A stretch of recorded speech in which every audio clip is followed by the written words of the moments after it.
For the Galaxy cake, I am doing an Italian meringue frosting, and since this is a space cake, I want the frosting to be black.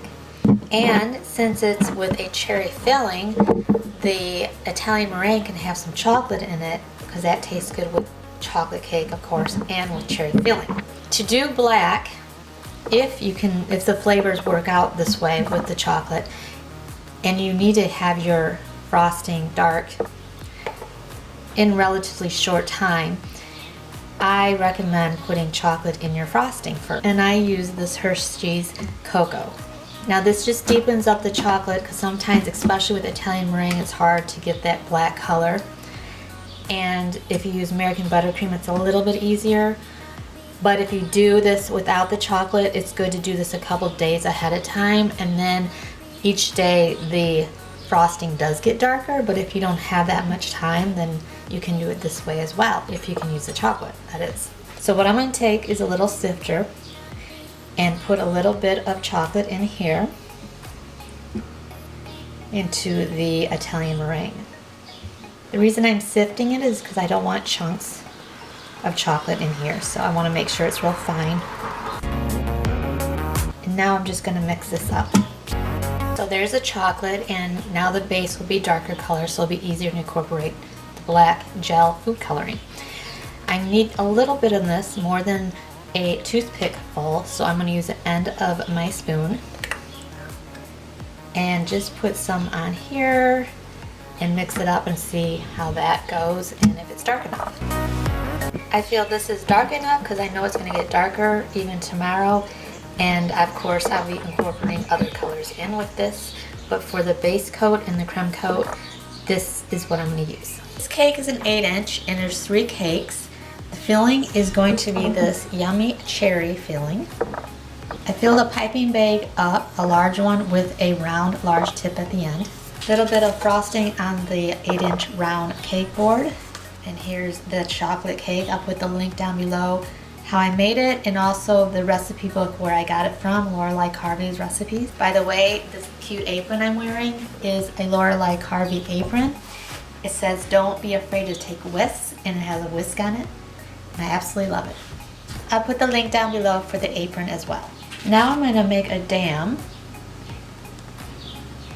with this chocolate Italian meringue frosting, so that way the cherries have somewhere to go without oozing out the sides. So you just scoop them in. And by the way, this is just cherries from a can, and they are pie filling cherries. Of course you can make your own, but this customer really likes the pie filling cherries, so I said, well, we'll just do that then. Second cake, and this is a pretty large cake, so there's going to be one more after this one. I'm going to press it down a little, make sure it's okay on all sides, and then do another dam. The rest of the cherry filling in here, and this just was 1 can of the filling that it needed for this cake. If you want, you can put the Italian meringue underneath the filling and the cherries on top of that, but instead I am just going to encase it in this way.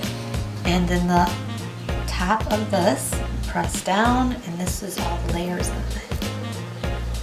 Now I'm just going to take a medium size offset spatula and smooth out the sides.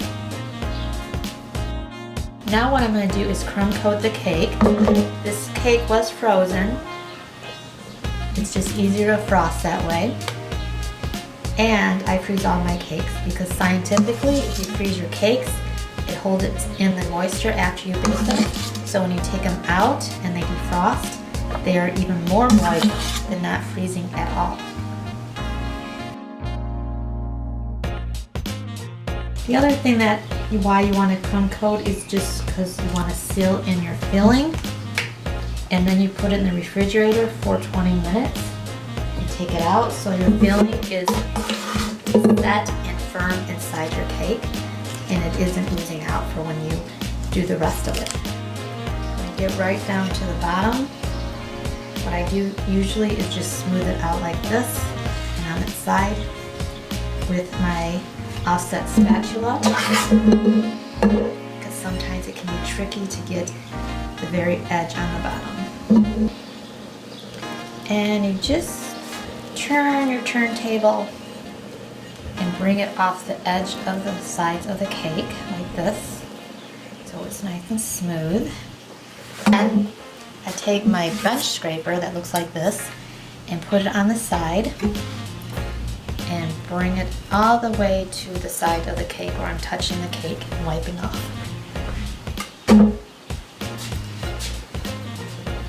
Another thing I wanted to say real quick here, sometimes bakers get criticized that they're not wearing gloves, and the theory on that, which is a true one, is that wearing gloves doesn't make it more sanitary. Sometimes people can get more lax with gloves because they do have gloves on, so they don't change them out, and they still touch their face and stuff with the gloves on, and so people have this false security that it's better that way, you know, if someone's wearing gloves. The best way, and they do this in Europe too, is that you frost the cakes and everything with no gloves on, and you never touch your face or any of that, and then you wash your hands very well in between. Just make sure you know that if you criticize someone on YouTube or whoever that's not wearing gloves, that really doesn't mean that they're not sanitary. If anything, they could be extra careful. Not saying if you wear gloves or people that do that they aren't careful. I'm just saying don't criticize the ones that don't, because you don't know. Now I'm going to put this in the refrigerator for 20 minutes.